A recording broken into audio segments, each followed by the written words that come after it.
they took a different tact with me as a woman. And I have had men tell me after they got to know me that they didn't know at first what I was even doing at some of these meetings, because I was to them this cute young thing, and how could I possibly know what I was talking about, even though by then I was already a lawyer who had graduated at the top of her class. And I used to be offended by it. And at some point, midway through my career, I've now been a lawyer for 12 years. Midway through, I started using it to my advantage. I remember sitting at real estate negotiations, and these developers, I would be around the table with 12 men and me. And they would look at me thinking, who's she sleeping with? Someone told me this once, that's what they thought of me when I was at these meetings. And so I would sit silently and let them do their negotiations. And then when I would speak, then they would realize that I had been calculating and listening that whole time, and I would have an advantage over them. And, I would be able to sway the conversation. So one of the things I learned is that it doesn't have to be a handicap. It's something that if we're going to be viewed like that, we should use it to our advantage. It's unfortunate that we're still viewed like that, and I don't get that feeling anymore. I think once you have a little bit of age behind you, I turned 40 this year, so now when I'm in these rooms, I don't have the feeling that they're looking at me like this cute young thing anymore, that I have earned the respect through age. So it's much easier now, but I do feel it. I have sit on 2 different boards, and I'm the only woman, and the only other women that come in the room are the ones bringing coffee. And it's very frustrating to me on behalf of women, but I do feel like I've earned my respect now, and it feels good to be there, but I wish there were more women. Well, I totally get that, and I'm laughing about what you're talking about, sexual harassment and so forth, because I kid, of course, I'm a lot older than you are, and I kid that when I used to be on elevators in hotels, because I was always traveling myself, that men would follow me off the elevator. Now I get in the elevator and they just say, hello.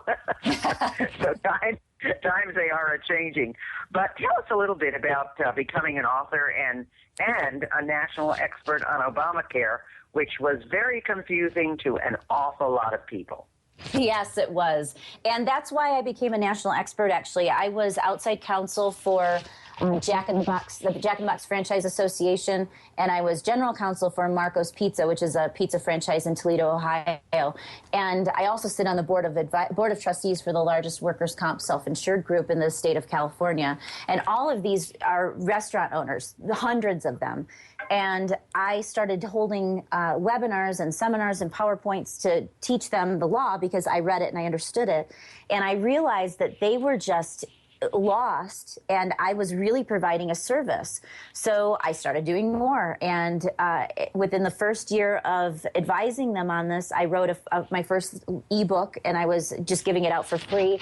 And they were sharing it, and everyone loved it. So then I updated it and expanded it and published it.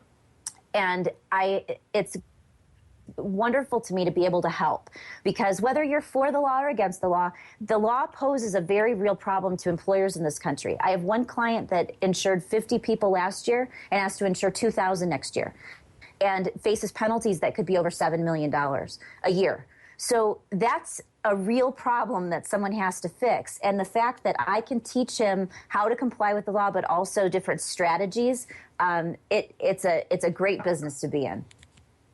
Absolutely, and I should mention that you're the author of the Obamacare Handbook and also the Employer's Guide to Obamacare. So you are an expert on it, and if people are interested, at the end we're going to tell them how to get in touch with you as well. But knowing what you know now, what advice would you give to the younger Kaya? I would tell her, don't wait. I was so cautious and careful in my earlier years and had ideas and didn't do things because I was afraid of how it would turn out, or what would I wouldn't know what I was going to do next. And it's true. When I finally did jump in, I had no idea what the heck I was doing. I figured it out as I went. But if I had just started it 10 years ago instead of when I did, I would be even further along. So I would say just jump in. Just don't sit there and wonder what's going to happen, because it's going to be messy. Well, I think all of us agree on that. When people used to ask me, "Oh, you've done so much, Gail, and look at where you are now, and what would you do differently?" I said I would do it bigger, better, faster. So I think women who get where you get there, we always have a feeling we could have done more. But your daughter is 13 now, and you're teaching her to be an entrepreneur like yourself. And it's interesting because I did a speech just the other day, and a woman had her 9-year-old daughter there, and I got an email from her that said, "You had an impact on my 9-year-old," and she quoted, the sister said something to the 9-year-old, and the 9-year-old quoted something from my speech to tell her not to feel that way or be that way. And the mother was amazed that the 9-year-old was even listening. So, our kids are paying attention to what's going on around them and what we tell them. So what business did you help your daughter start?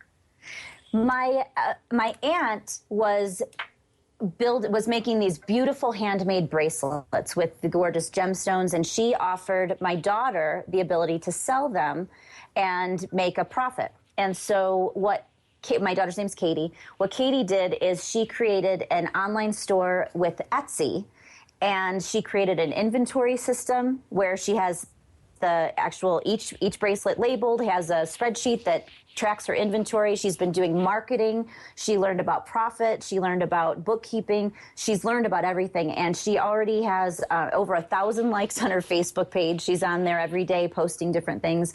She's made about $400. She started it before Christmas. And the coolest thing is she came home one day and said, "I want to give a portion of the money we're making to a charity that helps animals." So she's also got a component in there where she is giving a percentage to a charity for every sale. Well, you've got to be very proud of that. I mean, that not only have you taught her how to be an entrepreneur, but you've also taught her how to be a compassionate entrepreneur. And that's the most important thing of all. I think that is absolutely fantastic. Well, now, if people want to find you, how would they get in contact with you, Kaya? So my website is yourobamacareadvisors.com, and my email address is Kaya, Kaya, at yourobamacareadvisors.com. Fantastic. Now, let me just ask you something really quickly. Do you think that your advice on the Obamacare will continue to be needed, or as it goes into effect and is in effect, that you will then concentrate in other areas? I think it's going to be needed for a very long time. When a law that's this drastically changing things comes into play, and it's changing constantly, there's things that we don't even have rules for. Some of the pieces of the law, and the IRS has said that we'll give you those rules later. So it's this constant moving target, first of all. But second of all, there was a lot of employers that ignored it and haven't done anything yet. And it's going to be after they get hit with hundreds of thousands of dollars in penalties that they're going to come back and say, okay, now what do I do? So there's a lot of people that still haven't done the planning that they need to do. Fantastic. Well, remember, you can reach Kaya at your Obamacare advisors. And I want to thank everybody for listening to Women in Business, the show that brings you women entrepreneurs and senior managers.